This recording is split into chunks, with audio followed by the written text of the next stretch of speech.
Hi, my name is Jeff from Mental Health Resource. And I'm Keta Loren with StraitJacket Podcast, and today I have the honor of introducing our guest, Holly Treats. Holly Treats is a multi-passionate creative. She's amassed millions on social media platforms across the board. She is a producer, a writer, and a performer. Thank you so much for coming on today. Thank you so much for having me and inviting me, Keta. It's Keta, actually. Keta! Everybody says it wrong. I don't hold. No, you're totally fine. But like, Keta. I used to be like, I don't know. They say don't correct people, and I'm like, but it's my name. No, you know. So I it's should your always. name. That's my identity. So, but and then once people get it wrong and they feel bad, then they remember it forever. Of So course. it's part of it. You know, Yeah. it's shaming them a little bit. No, you did it. A little shame goes a long way, and some people are into it. They are actually into it. Yeah, I have stories I could tell. Stories from the Shire. Right. Yeah, we've all been there, right? Yeah. Except Jeff. But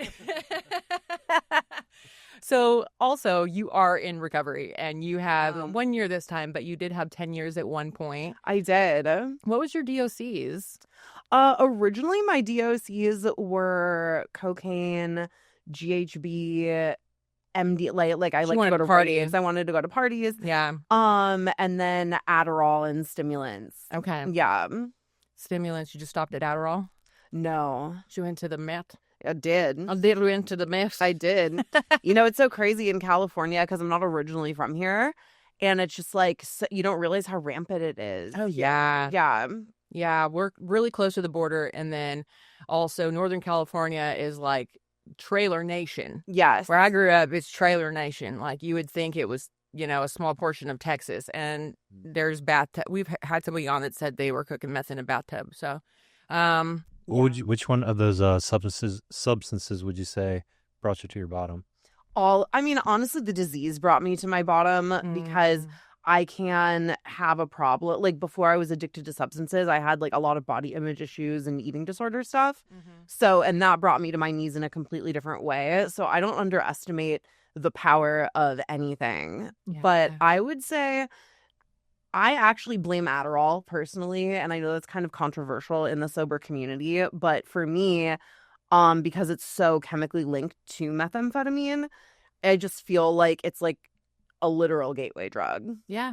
And so a lot kind of like how people get addicted to heroin and they started at pain pills and it just kind of like escalates from there into heroin. I feel very much the same way about Adderall and Ritalin and Vyvanse and whatever the fuck people take. Like I feel that way about meth. It's like the training wheels of meth. It is. And then when you if you ever end up getting exposed to that drug, and a lot of people get exposed to meth like involuntarily because it looks like cocaine. So that's kind of what happened to me. I wasn't really seeking it out. It sort of found me. And I ended up, where was I going with that? I felt it and it was so painful, and cocaine isn't that as painful. Oh, yeah. When you Burns do like it. a mother. But speed burns you really bad, and I just like realized I did something different, and I had this like moment of freak out. But then I felt so good because my brain, my neuroreceptors were like, yeah, we know exactly what this chemical is, and we like it already. Yeah, this is great. We feel normal now, actually. Yeah. So You have ADHD? I do, and I actually getting sober the first time for 10 years, like part of my sobriety was going through the court system, being on probation.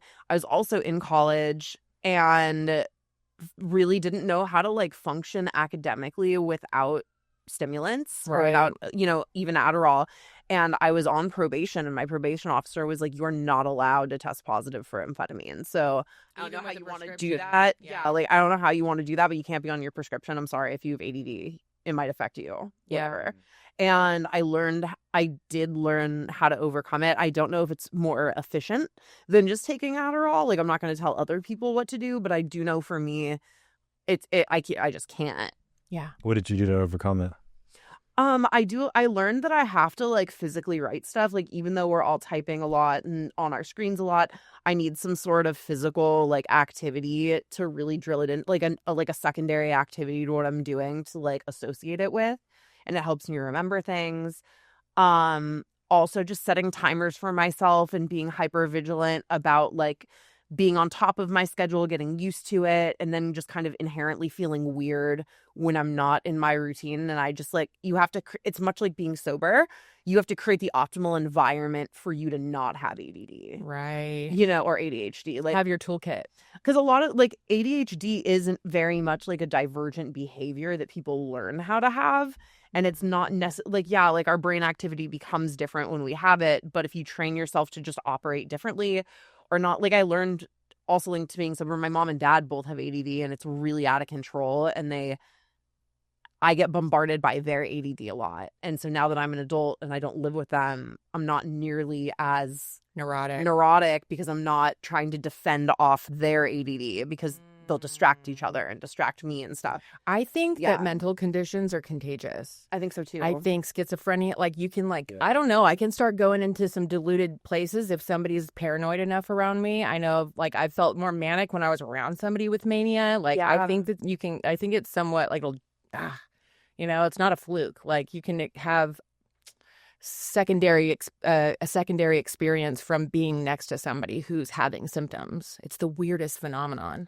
It's so weird, and it's very hard being sober in non-sober environments and entertainment. I'm sure, like, you know, like there's so much of that where you have like the industry is generally pretty unhealed and off the chain and not even like identified in what their issues are. Like they're just kind of like, you have like a force field around you at all times. Like at all times, like I don't blame, like I used to think like roll my eyes when artists would relapse because I just didn't like, I was a little bit more like cocky about my sobriety, but I really like, it is really hard being in these non-sober environments and getting into legitimately uncomfortable situations, right? Like it's like, it is a legitimately uncomfortable situation sometimes. Someone says something rude to you.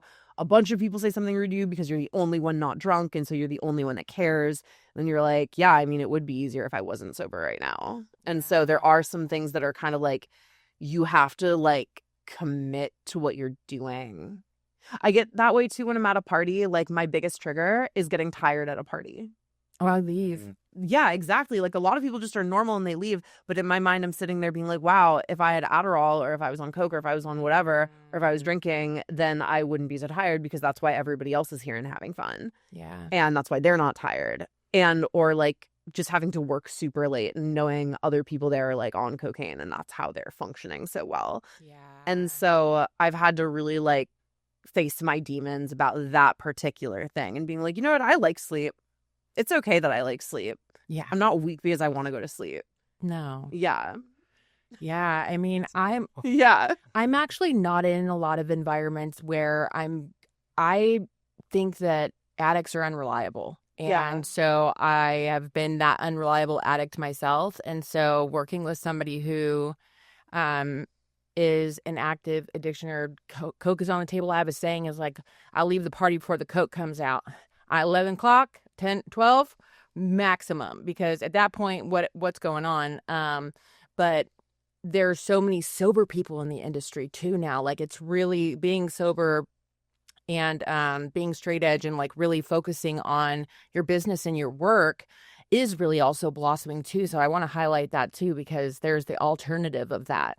So, but I can imagine that it would be completely impossible. Like I've worked in the clubs when, you know, I was trying to be sober and I'd last 3 months. Yeah. That was the longest I ever lasted. Yeah.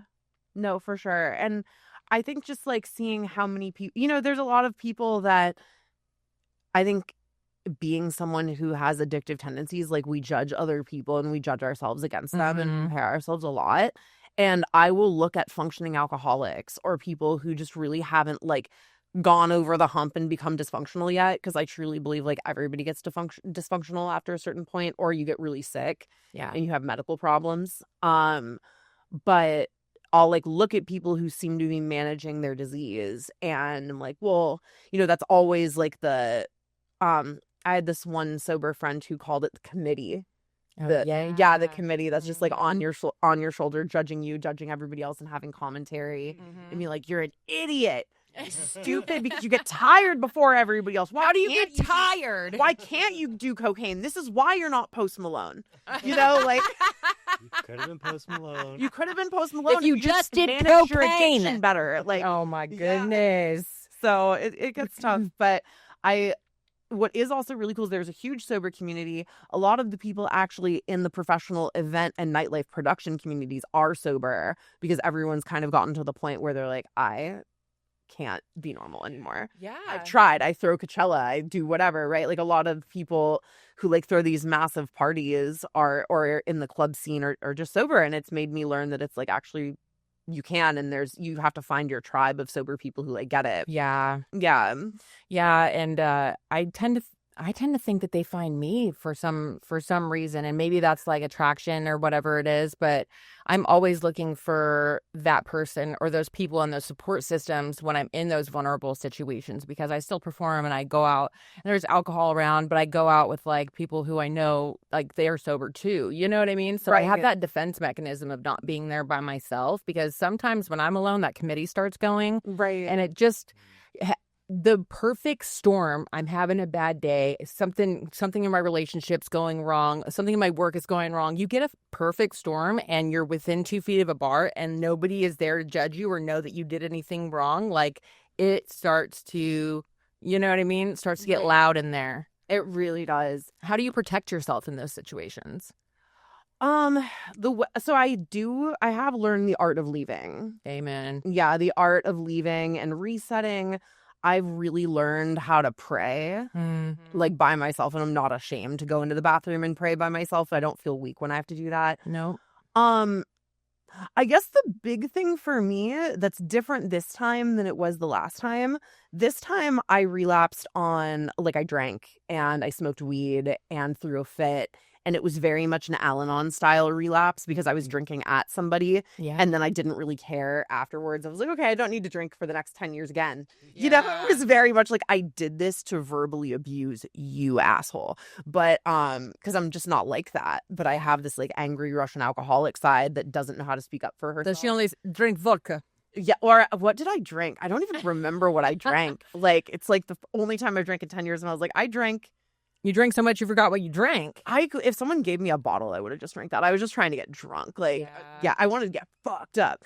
And then I had muscle relaxers from when I got surgery. I don't even like muscle relaxers. No, I was good. Just like, let's just play and do and see what the combo is that they tell people Hurt with death. Yeah. And nothing that cool happened other than I just got like rageful. Like, I think it has a parabolic reaction for people. Okay. And so I just got like extra rageful, started like kind of having spotty memory. Like, I remember I was yelling at this guy, but I couldn't tell you the deets, you know. Right. They were offensive. We were offending people. It was intentionally offensive. Yeah. And he had done something very hurtful to me, and that doesn't give you the right to be that way. No. But that was, and I was like, whatever, I've got 10 years sober.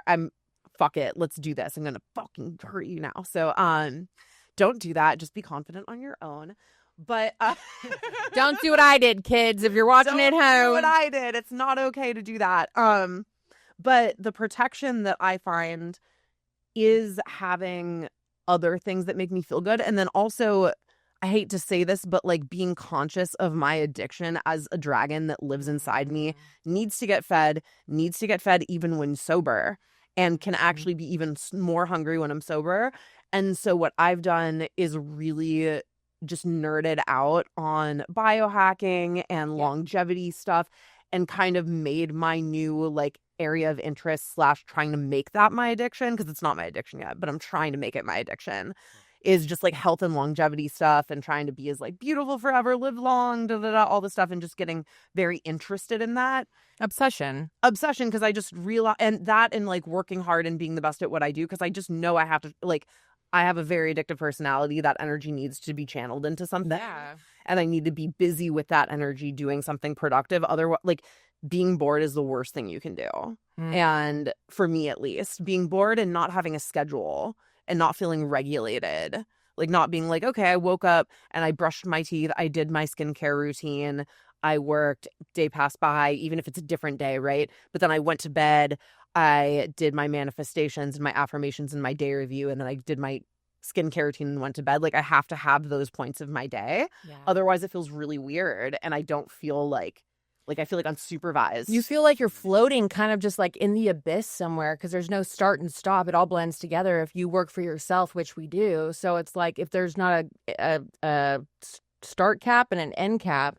And then the things that you do in between, it's easy to just kind of do nothing. And then when you have idle hands, you start to get to thinking. Get to thinking. Some vodka. Some vodka. Yeah, like, like I remember, so I got sober the first time around from speed and all the hard drugs at 21. Right. And I short career. Very short, from 16 to 21. Okay. But I was like getting in trouble and going to jail and like needing to be on probation. So it was. What did you go to jail for? For possession and vandalism. So I flipped out. They would have slapped your hand these days. There's people smoking meth on the street in Long Beach where I live. Right down. Like, I walk outside, they're rolling a bowl. Like, it's insane. Yeah. But I'm lucky because I've had times where like I overdosed on GHB and woke up in a coma after a coma in the hospital and still didn't get sober. Like drove all of my friends on ketamine and like don't remember a 1 hour long drive and how I got to point A to point B. And so an angel watched over you. Angel watched over me and everybody I was around because I was not helping the situation. Right. And I was not making it easy to live. So I think the other... I was not making it easy to live. Got it. I was creating a very inhospitable environment for myself. But that's the other thing I learned, too, is coming to terms with the fact that I don't have the balls to kill myself. And I would actually be really sad if my life ended early. Amen. I do actually value my life. And I think that when I was younger and I was more reckless, and even learning through this last relapse, it's like, hey, I don't just value my life. I value my health. I value the one set of skin and teeth and hair that I have. Mm-hmm. You know what I mean? And like for women, we have like our one set of eggs. Guys don't even get that, right? So it's like you start just like looking at yourself differently. And I don't know if age did it, but it, like also if that kind of gives you some perspective, like so much of my using career was like I was immature and like unstable. Your frontal lobe wasn't even developed. No, my frontal lobe was developed by stimulants. You know, that Yeah. Like, yeah. Yeah. And then what does that create? I've always been so curious about that because I was on stimulants at like 4. Yeah. So I'm like, does that breed addiction, putting kids on stimulants so young? Because most kids that end up addicts, they were on some type of ADHD medication or something like that. And then pain pills to, right? Yeah. Or just got used to the concept of I have a problem, here's a pill. Mm-hmm. Here's this thing, do this now problem. Something's broken. This is how I fix it. This is how I fix it. Exactly. Right. Like, because even with the eating disorder stuff, it's like if I just, get down to this number, then I'm perfect. Yeah. Or like if I weigh less than this girl, then I'm okay. Like these really weird, absolute magical thinking things that are like you have like zero context for feeling that way. That's like a myth you made up. So yeah, but that's how tricky it is because like you can see somebody who has the same lines of crow's feet that you have and you'll think they're beautiful, but looking on your face, like you look like a 90-year-old hag and like you need it. That's like a real thing women struggle with. And like with body image and what is it called? Body dysmorphia. Like that's a huge issue across communities, And it is very much an addiction. And I've seen guys with it too. Like when I actually went to treatment for my eating disorder when I was younger, that's why I say it's my like original, like that's like really gave me perspective on addiction because you can do it with something that's healthy for you, something that everybody does. And you have to moderate your drinking with eating disorders too, essentially, because you can't just not eat. Like you do have to wrestle with it. Right. That's probably the hardest one. And athletes end up the number one people that were in the men's side were like wrestlers or like they did physical sports where they had to weigh in. Oh, yeah. And so the whole thing of getting weighed in over and over and over again or like being in the wrong weight class or whatever triggers them. Or some people have eating disorder parents that just like inadvertently teach kids to like have unhealthy behaviors. Like you shouldn't be weighing kids. Like, no, you know what I mean? Like it shouldn't be this thing like, okay, kids line up. We're all going to get weighed. Like that's really unhealthy stuff. But you'd be shocked at how many people do that in their household. So that's not what happened to me, but I learned about all these things. Yeah. Yeah. So definitely new respect for addiction. I look at addiction as like your ultimate battle with yourself. Like a lot of us are the final boss in a lot of people's life stories. Like you don't want to fuck with addicts, we really are. Like we can cause so much hell for people, but then imagine being at battle with that person. Yeah. and like having to face yourself. It's like, I'll cut myself down. Yeah. It's like, you think it's hard to be around me. Think about how hard it is to be me. I'm with me all the Yeah, time. yeah, that's why I had to become my friend, dude, because I was not my friend. With myself. Yeah, I had to create an allyship with myself. Me and you, bitch. Like, we're in this shit together. We got to, figure it out. And then some days, I'll be hard on myself. And I'm like, nope, chin up. Like, we got this life to live and we got shit to do. We got to figure it out, But that's the closest relationship you'll ever have from birth to the grave. The only relationship that you'll have that'll last that long will be with yourself. Everybody else will either die or go away. Yeah. It's you and you. It's you versus you. It's you versus you. And it's you and you. Exactly. At the same time. And so much of it too, like, I look at my relationship with my parents and I'm so glad because in my first round of sobriety, like not just my parents, but my brother too, like it all just kind of, it's a family, it affects everybody around family you. Disease. It's a family disease. My brother didn't want to live in California anymore because he's too annoyed at me. My mom and dad just like generally don't trust me when I first got sober. And now I have their trust. I have relationships with them. I'm like an aunt to my nephews. I'm like an active part of my family. Mm-hmm. And I don't want to lose that because I know that you lose a lot of, like, I remember losing everything. And so I'm still really, like, I have a lot of respect for the disease. Weed and alcohol are so tricky because you can just walk into a store, especially in California, and just buy it. And I remember when I was younger and it was like such a mission to pick up weed. Like it was so hard. Get some dirty mechs. Get some dirty, brown, like, seedy, dirt like weed, shake, with seeds in it, picking the seeds out. Oh, it's still good, I think. But now it's like, it's just so easy to get top shelf weed. And so I've experienced the same kind of, wow, they don't make it easy with this accessibility stuff. I understand why they had prohibition. Right. They had all this stuff. Yeah. Yeah. But it doesn't work either. It doesn't work either. That's the thing with like even decriminalization is like none of it works. Like if somebody wants it, they will get it. And like I remember when I couldn't figure out, this is terrible. I couldn't find dope or my dope dealer wouldn't answer the phone. I would go to a methadone clinic and I would like be like, hey, you know where to get something? And they'd be like, yep, can I have some? And we would head off along the way. I know where to get it. Yeah. I will find it. I will go walk down a boulevard in the seediest area and ask every person if they know where to find what I'm looking for if I want it. And if I don't want it, it could be everywhere and I will not touch it. I used to pick up under a bridge like near Century City in like downtown LA like at 4 a.m. And like, how did I live? Like, nothing bad even happened to me. And you were like a young, small girl. I was like barely of age when I was doing this stuff. Like, I did so much damage underage, and like, surprisingly, like, I didn't get like, I mean, bad things happened, of course, but it wasn't like as bad as it really could have been. Yeah. And I think I just like walk like I have like a 10-foot dick or something. Like, and I always have. I think it's a survival energetic dick. Yeah. Yeah. Where I'm like, hey, I know I'm here. I know this is a dangerous situation. I'm not scared. I need these drugs right now. You want to give them to me. I have money. I have money. I look like I might be able to do this again if it goes well. Right? Repeat customer. Yeah. Repeat customer. Like, do this again once a week, maybe, if you play your cards right, Billy. I'm addicted. Yeah. It might be every day, actually. It might be every day. I'll be back at 4:00 every day with more money. Give me the drugs. I don't know where I'm going to get this money, but I will have it. And that's the thing. We're so fucking so resourceful. Yeah. You don't know. At the beginning of the day, you have no idea how you're going to get money and drugs. And by the end of the day, you know what you have. By the end of the day, you're living like a king. You're like a king. Yeah. You have money and drugs every single day. Every single day. So much so that people post it. They're like, yeah, look at my come up today. Like, look at how much I got during this hunt. Like that. I think that's actually like the root of what it really is. It's addictive itself. I think it's the hunt. We get addicted to the hunt of drugs. We get addicted to the reward and the struggle. Well, you're raping your reward system. Yeah. Through all of it because it's all tied to survival. There's this movie called And then you survive the other addicts around you, which is a whole other trick.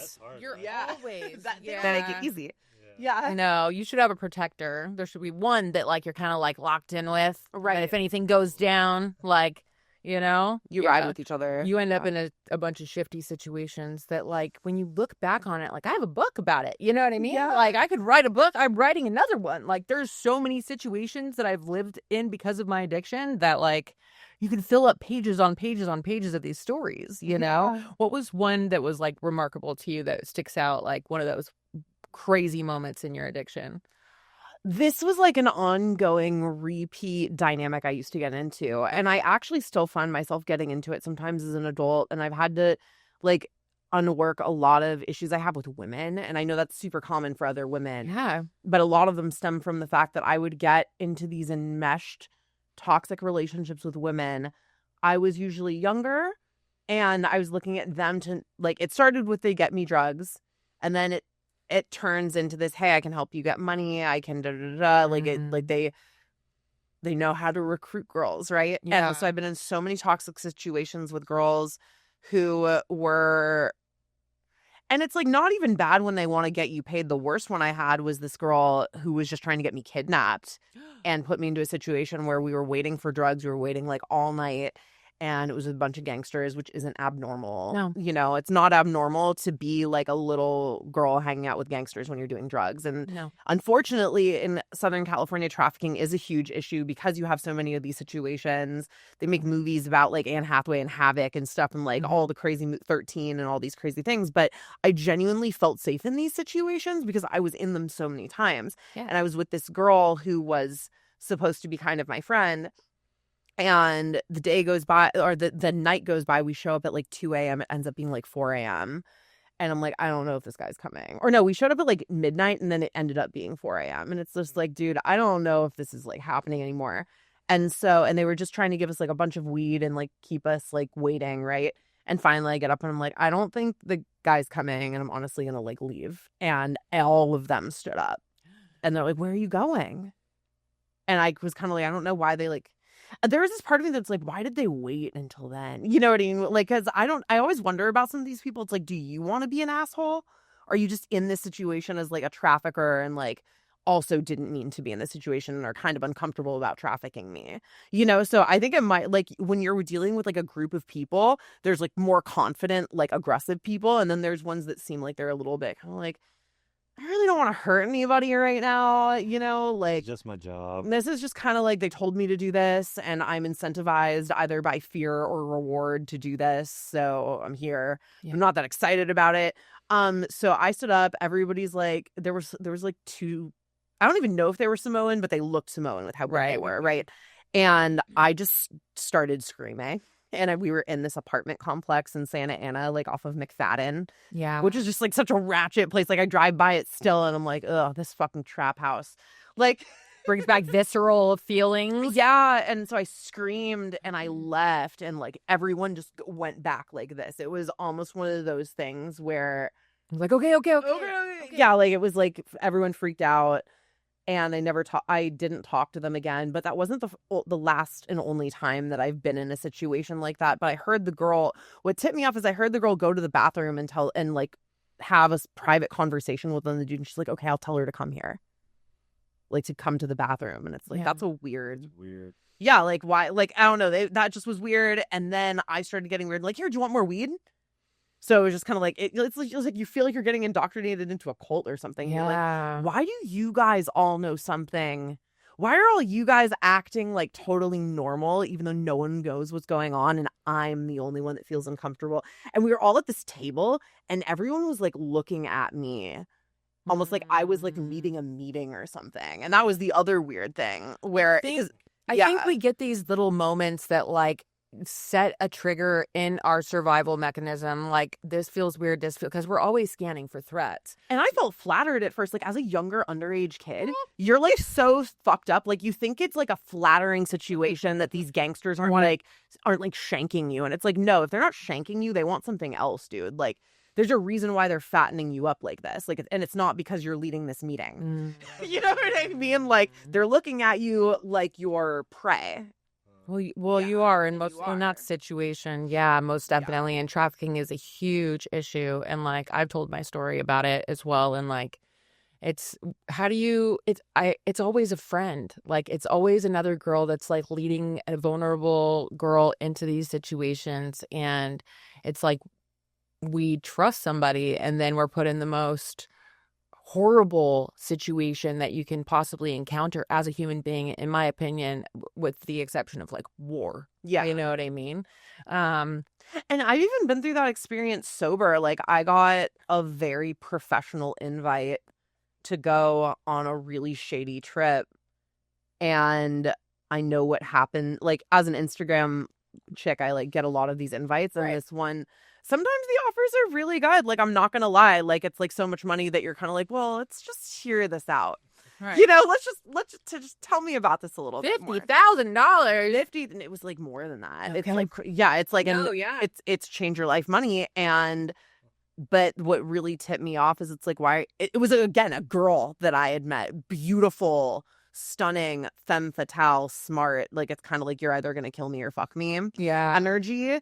And she was like, she looks like the kind of girl that's done this before and survived. So it's kind of like, okay, if she says it's okay, then maybe it's okay, right? And then I'm going down the situation and getting yelled at by these booking people and being like, why are you asking so many questions? And it's because I don't want to die. Yeah, it's like, because you're talking about taking me on a private jet to another country to do things. And I want to know some answers. And I'm not going to let you talk to me like I'm cattle that's just getting onto a train for you. You know what I mean? And so what's crazy is being sober and being in those situations. I'm like, they don't know that, like, I don't have to do this. Yeah. But what's crazy is sometimes in other countries, right, they have a different culture. They view women different. Like, you really don't know all of the nuances of this. Yeah, exactly. Because this guy's literally talking to me like I'm cattle. And it's so weird because I was sober for that and being like, wow, they just never stop.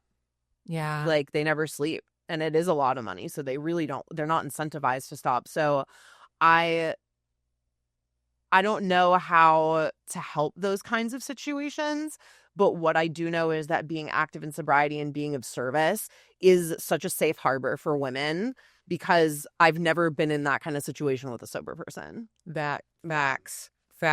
And then you have your head about always the best people. Like, we are assholes sometimes, even in sobriety, but I just know that no sober person would like feel on the right side of God with that.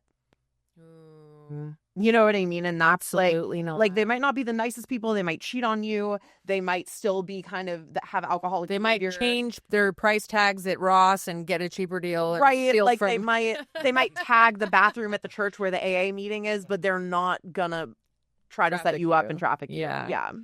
At least the real ones. Like, I'm sure that there's a lot of bad actors that sell drugs in AA, but yeah, and that's the thing is, like, in order to maintain sobriety, like, you have to, your character is core, it's key. If you're out here doing bad shit, like, it's eventually going to weigh on your conscience so much that you can't live with yourself, and then as a result of that, you're going to relapse. Like, it's just par for the course. That's how it goes every single time. That's why they say you have to clean up your life inside your hula hoop. You know, you have to keep your shit straight. You have to keep your eggs in a row. Ducks in a row? Eggs in a row. Eggs in a duck. You got to keep your eggs in the ducks. Yeah. And because if you don't, then that hatred of self that comes from doing wrong will be the reason why you fall on your own sword. I think a big thing too that people learn in sobriety, and that you can you just learn it in general in life, hopefully, is that, like, this too literally shall pass. And just hold on. And usually people who get into those situations or get into alcoholic situations, there is a level of desperation in your life, and like, it's just a matter of where it comes from. Because some people make a lot of money when they're in their disease. Like, I did. Yeah, some people make a ton of money in their disease. Some people can't make money in their disease. Like, everyone's a little different. But what I do know is that making peace with your higher power, making peace with the universe, and then knowing that you're like at many different parts of your life, you're handing many different opportunities, and you don't have to do something out of desperate. That's not the only opportunity you're going to get. Yep. And you don't have to say yes to fucked up shit, because that's the last time you're ever going to get the opportunity to have something good. So I think that really, like, teaching people to believe that it hinges on self-worth. And like, you're not going to get trafficked in Dubai if you have self-worth, and you're value your life in any way. So I do hope that anyone who's watching this, who's kind of like desperate, because times are tough and people are really financially scared right now, and like finances are a huge part of life and sobriety. Absolutely. And so I think like letting God into your life, into your finances, and letting God be your support in finances is a huge thing that I've learned to add to my toolkit. Absolutely. I didn't want to let God into that part of my toolkit. Nobody does. And that's the thing is, I don't let the most stressful. Money. It's like I feel very empowered to go get money and be a hunter. But what if you can't get it? Then all the responsibility falls on you. Right. And then you have the creator of the all that can provide for you, and you're shutting the door on it. You're saying, no, thank you, I got this. When you can get a lob from the heavens, you know? And like there's no lobs like lobs from the heavens, you know? It's something that shows up at your doorstep and it's like, this was created just for me. Just for me. Mm-hmm. And being mindful of divine timing. Like I think timing is something that really pisses off people in recovery who are learning to be impatient of the universe, because it's kind of like, I've had blessings unfold for me that took 4 years. Mm-hmm. And by the second year, I'm like, why the fuck hasn't this happened yet? Yeah. Like, I deserve this. I've suffered for this. I've suffered 2 years for this. And it's like, actually, you'll have to suffer 4 years for this, but you'll still get it. But if you knew how long it was going to take, you might not have even tried. Exactly. Like, we get scared out of the way sometimes. Yeah. So I think that is, and then learning not to undo the first step. Explain that.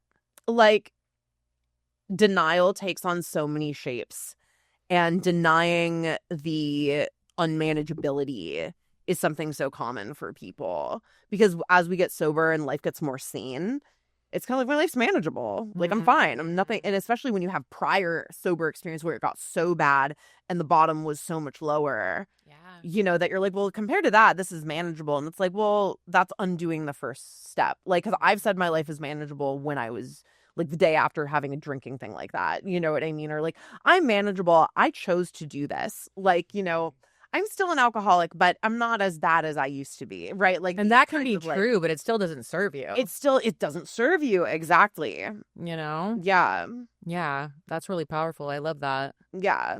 Because at the end of the day, like, you're an addict, you're an alcoholic, because what's the definition of manageable? Right. You know? What is that? We get to create that. I mean, there's some really obvious and glaring signs that things are unmanageable, but if you want to stop and you can't, that's unmanageable. If you haven't had consequences show up, then it's just a matter of time until they do.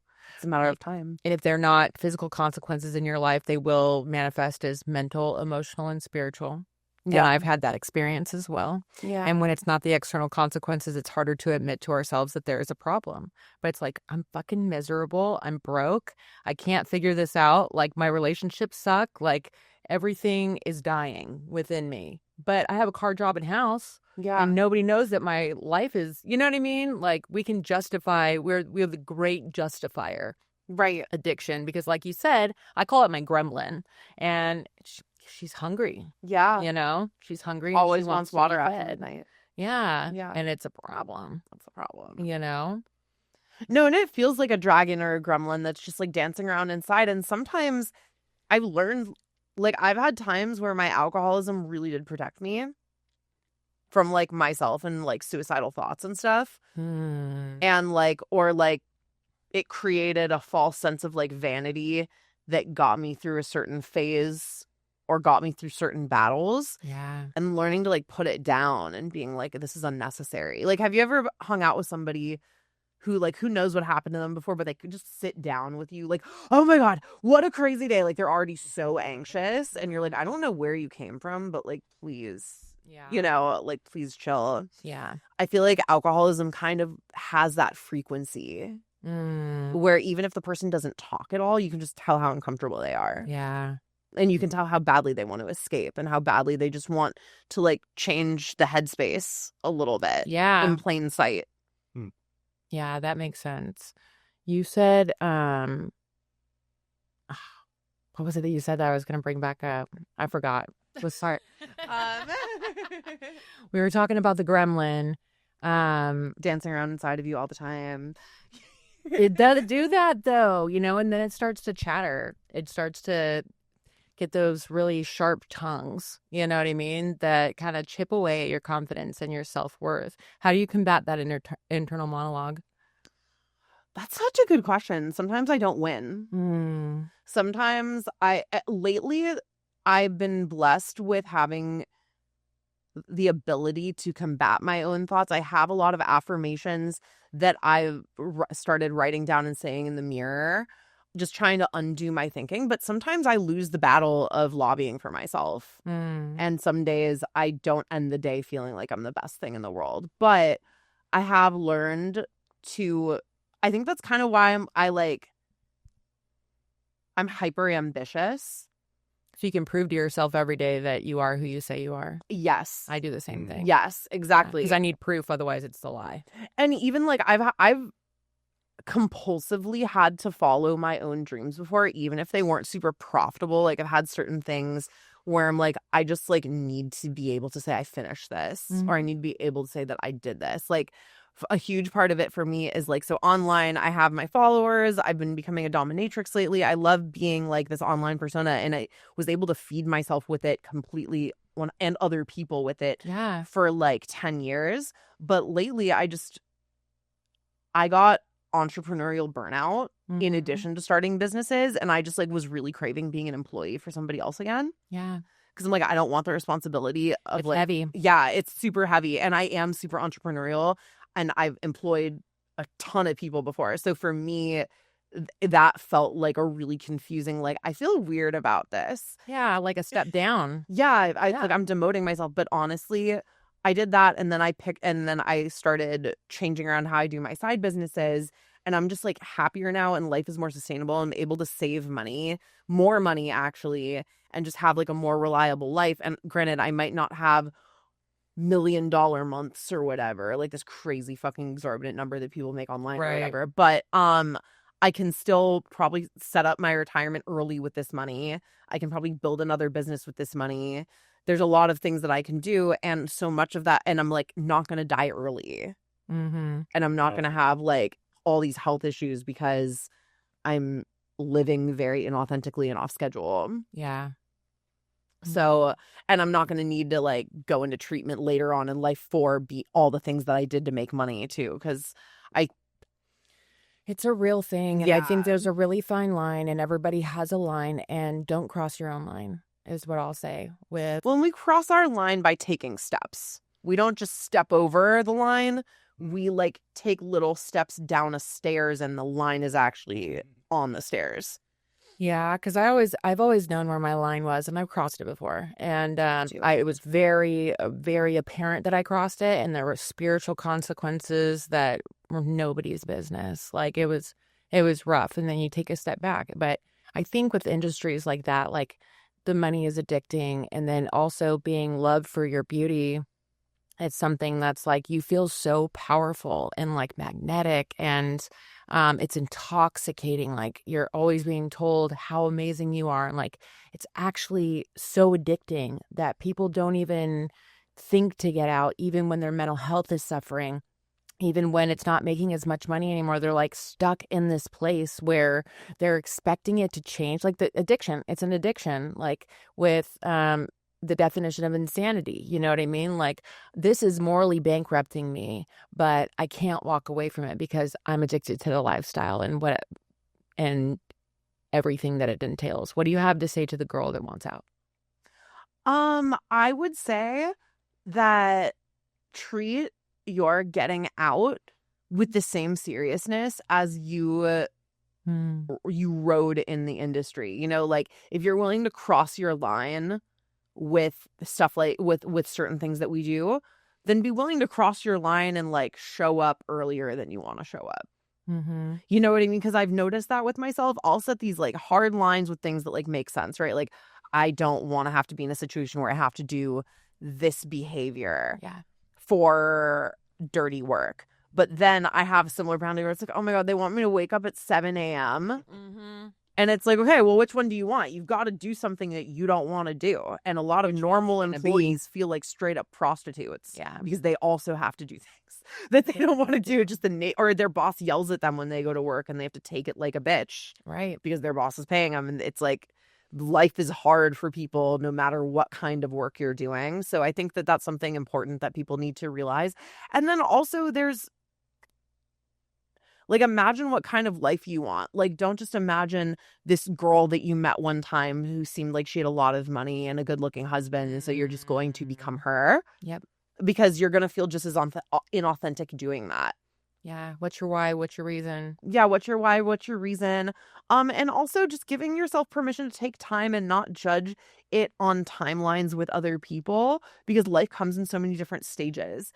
Like, the job that I'm going to have when I'm a 65-year-old woman, I don't even know what it is, but I guarantee it's going to be different than what I'm doing now for work, just because it is. I'm going to school to be a teacher for retirement right now. That's so I don't want to be a teacher, but I feel like when I'm 60, like, I want to teach poetry and English and stuff to some cranky kids, you know what I mean? So, yeah, you know? No, for sure. And they honestly need teachers to be teaching that, because kids aren't even speaking out loud as much anymore. Yeah, that's so true. 100%. Yeah, I think, and that's the insidious thing about the internet too. The phone's an addiction. Like, the phone's not an addiction. The phone's just a phone, but like, addiction lives on these devices. And like, these devices just open an infinite amount of portals to be addicted to, like, whether it's playing Neopets or online shopping. You know, like, or gambling or and OnlyFans or whatever. YouTube, scrolling. That's the one for the kids these days. Yeah. There's like beep, beep, beep, beep. And getting overstimulated by content too. Like, as a full-time content creator, I've just noticed like the physical effects on my own body from making content, even sober, where it just like rewires your brain and expectations for things. Yep. Where it's like, oh, I went to Disneyland and I didn't get this kind of content, so I didn't have as good of a time this time. Yeah, it's horrible. You got to put your phone away sometimes. And that's just the start of it. Then it turns into like, I watch this kind of porn and I don't get this kind of sex in real life because they're paying to produce that kind of sex in this porn. And now I feel like dissatisfied. Yeah. Right. So it's like that conversation happens in all areas of content. Like, when people were growing up and there was only TV, people were like, okay, don't watch too much TV. Now we have the phones, and you can't tell someone, like, it just sounds so cliche to be like, don't spend too much time on your phone, but that it's the same shit. Like, it'll become your reality, and it won't become the reality that you think it will. Yeah. Yeah. That's beautifully stated. Well, I'm so grateful to have had you on today. There were so many beautiful moments. So many beautiful moments. I can't wait to watch it back. And if you're struggling out there, go to mentalhealthresource.com. If you're struggling with addiction or mental health issues, fill out our form and you can get connected with somebody who can offer you some resources. And that's it for another episode of StraitJacket Podcast, and we'll see you next time.